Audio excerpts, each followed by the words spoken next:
J'avais pas prévu de faire de vidéo, mais finalement je vais en faire une. Je suis rentré tard, 18h20, après le couvre-feu. Je me suis tapé des bouchons. J'aime pas du tout les bouchons. Tu sais, c'est le genre de moment où tu te retrouves dans les bouchons et tu te dis, mais qu'est-ce que je fous là? Qu'est-ce qui a bien pu me passer par la tête pour que je me retrouve dans ces bouchons? Et dans ce genre de moment, j'ai l'impression que le temps s'arrête, que ça va durer une éternité, que j'arriverai jamais chez moi. Il y a une espèce de double mouvement dans ma tête. D'un côté, je pense au fait que je risque peut-être de tomber en panne. Et quand je suis dans les bouchons, j'ai toujours peur de tomber en panne et de déranger tout le monde. Je vous avais déjà parlé dans la vidéo de l'anxiété de mes problèmes avec ma bagnole. Et le psychiatre a dit que j'étais pas loin de la phobie là.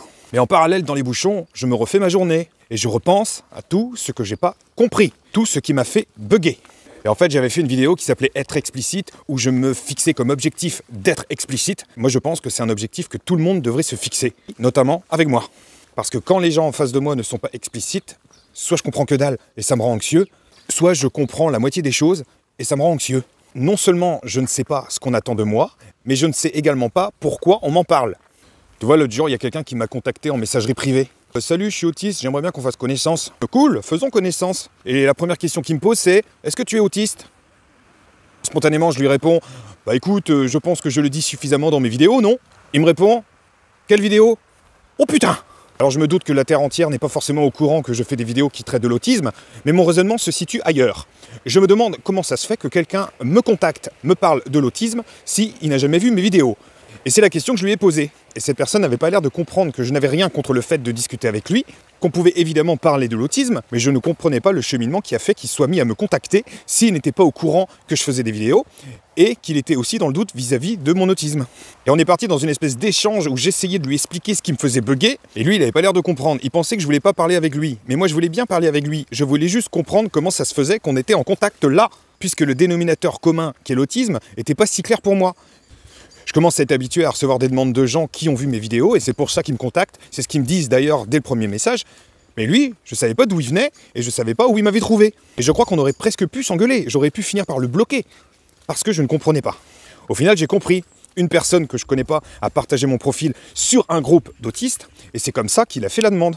Et je vous dis pas le temps que ça a pris pour que je comprenne ça. En attendant, moi j'étais dans une espèce d'instabilité interne, j'étais dans une espèce de doute, et j'étais pas bien, j'étais pas complètement dans l'échange, parce qu'il me manquait cet élément.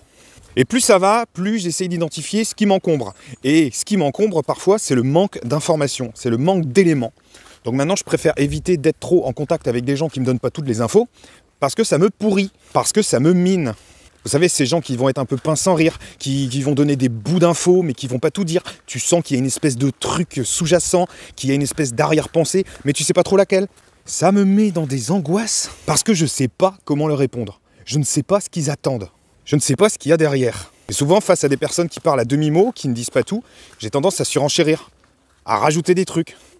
Et finalement, je me retrouve parfois dans une position de devoir me justifier, sans savoir vraiment si c'est ça qu'on attend de moi. Et j'ai lu une maxime qui m'a plu, alors je ne sais pas si c'est le Dalai Lama, si c'était Gandhi, ou si c'était Louis de Funès. À partir du moment où tu commences à te justifier, la guerre commence en toi. Et moi, je trouve qu'il y a des gens qui sont très forts pour te mettre dans des positions comme ça. T'as rien demandé, tu te mets à te justifier, on te demande pas de te justifier, tu te retrouves coupable. Et ça, c'était un travail de plusieurs années. Percuter ce qui me dérangeait chez les autres. Tu sais, des gens avec qui tu te sens pas très naturel, tu as l'impression de jouer un jeu, mais en tout cas d'être forcé de jouer un jeu, de pas être vraiment libre. Pendant longtemps, j'ai relié ça à un manque de confiance en moi, me disant bah j'ai pas confiance en moi, du coup j'ai envie d'être aimé peut-être. Mais en fait non, ça n'a rien à voir avec ça. C'est juste que je sais pas sur quel pied danser parce qu'il me manque des éléments. Et finalement, comme il me manque des éléments, il y a deux scénarios qui peuvent se dessiner. Soit je me tricote un scénario sur la base des seuls éléments dont je dispose, et les éléments dont je dispose, c'est pas forcément sa vie à lui, tous les aléas qu'il peut traverser dans sa vie privée, et dont j'ai pas conscience, et que je ne me représente pas. Parce que pour moi, l'autre n'existe que dans l'espace relationnel dans lequel on est. Donc soit je prends ce qu'il dit au sens littéral, ce qu'il m'a dit, c'est ce qu'il vit, et je me dis pas qu'il a des arrière-pensées ou qu'il peut mettre un peu d'ironie, voire qu'il pense tout le contraire de ce qu'il dit, soit j'interprète à côté.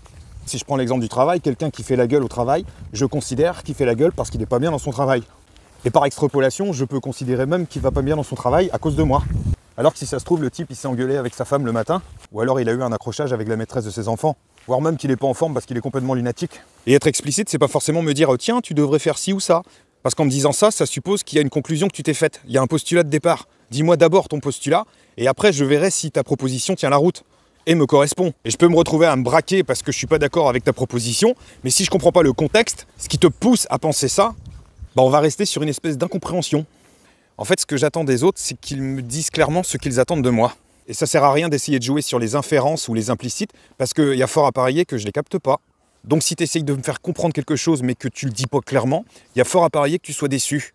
Bon, c'est tout ce que j'avais envie de dire ce soir.